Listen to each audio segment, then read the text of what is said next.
Hello buddies, welcome back to my channel yours హనీరామ్.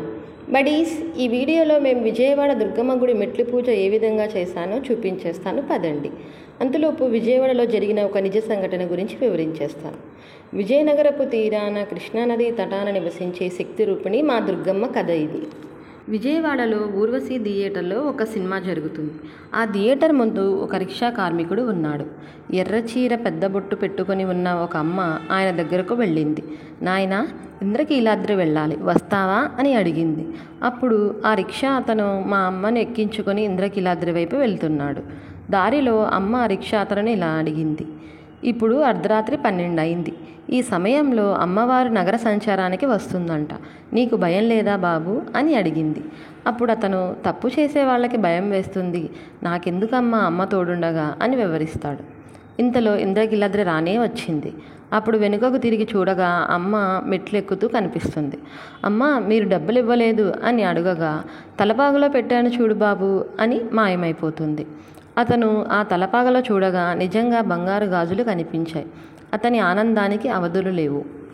ఈ కథలో అమ్మవారు మెట్లెక్కుతూ కనిపించారు కదా, ఆ మెట్లుకి ఇప్పుడు మేము పూజ చేసుకునే విజయవాడ దుర్గమ్మ గుడి మెట్ల పూజ. విజయవాడలో కృష్ణానది తీరాన వెలసిన ఇంద్రకీలాద్రి శిఖరంపై భక్తుల రక్షకురాలిగా కనకదుర్గమ్మ వెలసింది. ఆమె దర్శనం కోసం భక్తులు ఎంచుకునే మార్గం ఏమీ తక్కువ కాదు. ఎడమ చేతిలో కుంకుమ పువ్వు, కుడి చేతిలో నారికేళం, హృదయంలో నమ్మకం, నయనాల్లో అమ్మవారి కోసం ఆరాటం. అదే దుర్గమ్మ మెట్లు పూజ. ఇంద్రకీలాద్రి పర్వతానికి 250 మెట్లుంటాయి. ఈ మెట్లను ప్రతి ఒక్క భక్తుడు తల వంచుతూ ఒక్కో మెట్టు మీద అమ్మవారిని నమస్కరించుకుంటూ ఎక్కుతాడు. కొంతమంది భక్తులు పాదయాత్రగా, కొంతమంది మడిమెత్తుగా, ఇంకొంతమంది కోరిక తీరిన ఆనందంతో తమ భార్యా పిల్లలతో ఈ పూజ చేస్తారు. ముందుగా ఈ పూజ చేసే ముందు అక్కడ వినాయకుడి గుడి, క్షేత్రపాలకుడైన ఆంజనేయ స్వామి గుడి ఉంటుంది.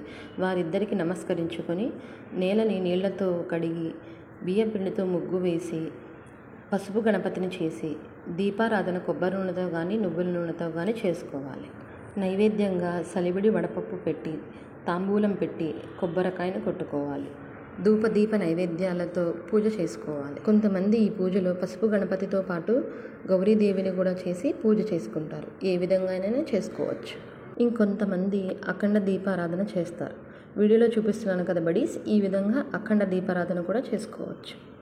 ఈ మెట్ల పూజకి 1/2 కిలో పసుపు, 1/4 కిలో కుంకుమ సరిపోతుంది. గుడి దగ్గర కుంకుమ పసుపు కూడా అమ్ముతారు, అవి కూడా తీసుకోవచ్చు. ఒక గిన్నెలో పసుపు తీసుకొని దాంట్లో సరిపడా వాటర్ పోసుకోవాలి. ఇంకో గిన్నెలో కుంకుమ తీసుకోవాలి. వీడియోలో చూపిస్తున్నాను కదా బడీస్, 5 వేళ్లతో పసుపు రాసి 2 కుంకుమ బొట్లు పెట్టుకోవాలి. కొంతమంది ఒక్కొక్క మెట్టుకి పుష్పం, ఒక కర్పూరం కూడా వెలిగిస్తారు. ఏ విధంగానైనా చేసుకోవచ్చు. కర్పూరం వెలిగించేటప్పుడు తమలపాకులు తీసుకొని వెళ్ళండి. ఒక్కొక్క తమలపాకు ఒక్కొక్క మెట్టు మీద పెట్టి ఒక్కొక్క కర్పూరం బిళ్ళ వెలిగించుకుంటూ వెళ్ళాలి. అలాగే ఇంకొంతమంది మోకాళ్ళతో మెట్లెక్కుతూ చివరి వరకు పసుపు పెట్టి, కుంకుమ బొట్టు పెట్టి, కర్పూరం వెలిగించుకుంటూ వెళతారు.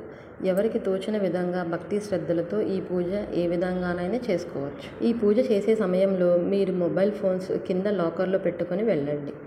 ప్రతి మెట్టు కూడా అమ్మని తలుచుకుంటూ జై దుర్గా, శ్రీ దుర్గా అని తలుచుకుంటూ కూడా ప్రతి మెట్టుకి పసుపు రాసి 2 కుంకుమ బొట్లు పెట్టుకుంటూ పై మెట్టు వరకు వెళ్ళాలి. ఈ పూజ చేసే సమయంలో ఎవరితో మాట్లాడకుండా అమ్మని తలుచుకుంటూ జై దుర్గా, శ్రీ దుర్గా అంటూ 250 మెట్టు వరకు వెళ్ళి అక్కడ ఒక కర్పూరం బిళ్ళ వెలిగించుకోవాలి.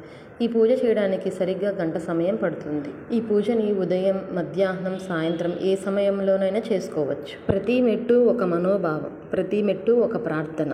ఈ మెట్లపైన ఎక్కే ప్రతి అడుగు భక్తి భావంతో ముందుకు నడిచే ఒక పూజా మూడ్. తల్లి దయ చూపించేది మెట్లకే కాదు, మన హృదయానికి కూడా. ఎక్కిన తరువాత అమ్మవారి శక్తి రూపాన్ని చూసినప్పటికీ ఆ అనుభూతి అది పదజాలానికి అందదు. అది భక్తి రూపంలో మాత్రమే అనుభవించగలం. ఎంతోమందికి అమ్మవారిని దర్శించగానే చాలామందికి గూస్ బంప్స్ వస్తాయి. మనకి ఏ బాధ వచ్చినా కూడా మనం అమ్మతోనే చెప్పుకోగలం. అమ్మదయ్య ఉంటే అన్నీ ఉన్నట్టే. దుర్గమ్మ మెట్ల పూజ అనేది ఒక కోరిక కోసం చేయవచ్చు, లేదా కోరిక తీరిన కృతజ్ఞతతో చేయవచ్చు. కానీ చివరికి ఇది మన మనసుకి అమ్మవారికి మధ్య ఒక మౌన సంభాషణ. నేను ఒక చిన్న బాటిల్తో వాటర్ కూడా తీసుకెళ్ళాను బడీస్.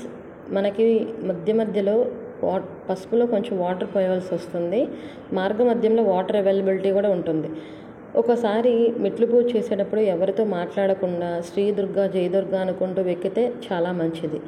మ్యాక్సిమం ఎవరితో మాట్లాడకుండా ఉండడానికి ట్రై చేయండి. మోకాళ్ళతో కానీ మెట్లు ఎక్కితే నుంచోకుండా మోకాళ్ళ మీదే నడుచుకుంటూ పై వరకు వెళ్ళడానికి ట్రై చేయండి. మధ్యలో పెద్ద పెద్ద మెట్లు వస్తాయి, ఆ సమయంలో మోకాళ్ళతో నడుచుకుంటూ వెళ్ళండి తప్ప నుంచొని వెళ్ళి చేయకండి. చాలామంది ఏం చేస్తారంటే ఒక 10 మెట్లు ఎక్కిన తర్వాత పెద్ద మెట్టు రాగానే నుంచొని నడుచుకుంటూ వెళ్ళి అక్కడి నుంచి మళ్ళీ స్టార్ట్ చేస్తారు. అలా కాకుండా కంటిన్యూషన్గా మెట్లు ఎక్కుతూ మధ్యలో పెద్ద మెట్టు వచ్చినప్పుడు మోకాళ్ళతోనే నడుచుకుంటూ వెళ్ళి మిగతా మెట్లు ఎక్కి మోకాళ్ళతోనే ఎక్కడం చేయడం చాలా మంచిది. ఇక్కడికి ఒకసారి వచ్చి అమ్మవారిని దర్శించిన వారికి భయం ఉండదు, శత్రువు దగిలిపోతాడు, కోరిన కోరికలు నెరవేరుతాయి. అమ్మవారి దివ్య దర్శనం మనసుకు ప్రశాంతి, జీవితానికి ధైర్యం, జీవితం పట్ల నమ్మకాన్ని ప్రసాదిస్తుంది. ప్రతి ఒక్కరూ జీవితంలో ఒక్కసారైనా ఆ తల్లి దర్శనం పొందాలని కోరుకుంటారు. దుర్గమ్మ తల్లి అనుగ్రహంతో విజయవాడ విజయవాడగా పేరుగాంచింది. విజయవాడకి పేరు తెచ్చిన అమ్మవారు కనకదుర్గమ్మ, మా రక్షకురాలు, శక్తిదాయిని. విజయాల గల దుర్గమ్మకు కోటి వందనాలు. తల్లి దర్శనం అయిన వెంటనే అయ్యవారి దర్శనం చేసుకోవాలి, అప్పుడే దర్శనం సమాప్తమవుతుంది. జై దుర్గా మల్లేశ్వర స్వామికి. దుర్గమ్మవారి మెట్లు పూజ ఇంతటితో సమాప్తమైంది. మీకు గనక ఏమైనా డౌట్స్ ఉంటే కనుక కింద కమెంట్ సెక్షన్లో కమెంట్ చేయండి. ఈ వీడియో కనుక నచ్చినట్లయితే లైక్ చేయండి, షేర్ చేయండి, సబ్స్క్రైబ్ చేసుకోండి. Thank you for watching.